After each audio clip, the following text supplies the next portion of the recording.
I saw this tweet the other day and it's just been bouncing around in my brain ever since. Because I get what Gwyneth Paltrow's trying to say, but I don't fully agree. Because, yes, this man does not look like this man, it's the same man.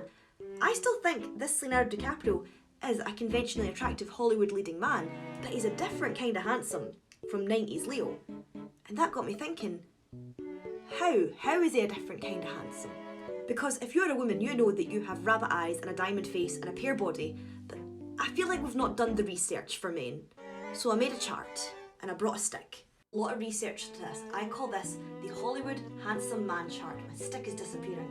And basically it says that all handsome Hollywood men fall into the category of prince, warrior and king, and elf or human or dwarf. If you're a handsome man in Hollywood, you sit in this circle.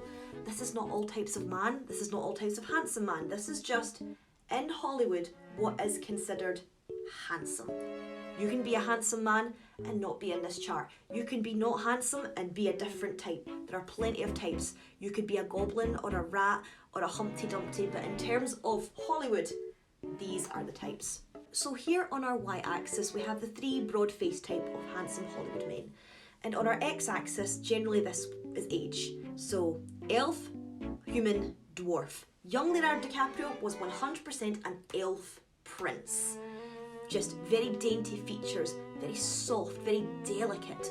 We have lots of elf princes in Hollywood, they're very popular. Timothée Chalamet would be a modern elf prince. And then we get along to elf warrior. So you still have those popping features, but you're buff now. I would put Michael B. Jordan in this category, for instance. He would be an elf warrior. And then we move along to elf king, which is the older popping features man. This is Daniel Day-Kim, 100%. And then here we have our human axis. You're on this axis if your name is Chris, probably. I would also put like Jeremy Allen White. He's got buff, he's a human warrior now. These are probably where most of the Hollywood handsome men fit. These are your handsome farm boys. Your handsome farm boys across time. And then we have our dwarfs. Our dwarfs are our strong featured men. They have big chins and they look like they could box. Channing Tatum is in this. Tom Hardy is probably around here somewhere. Dwarf princes I would say are quite rare, but I would say young Marlon Brando was a dwarf prince. Probably the ultimate dwarf prince. Now, as we've established, Leonardo DiCaprio started off his career as an elf prince, so you would expect him to continue across the elf trajectory. But that's not what's happened. His trajectory has gone like this. Woo. He is dwarfing as he gets older.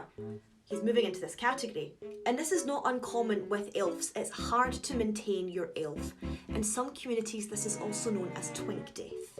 So let's take another 90s elf prince, Johnny Depp, who's also had a trajectory, but not as steep as a trajectory. He's probably a human king, maybe a bit of an elf hybrid now in his older years.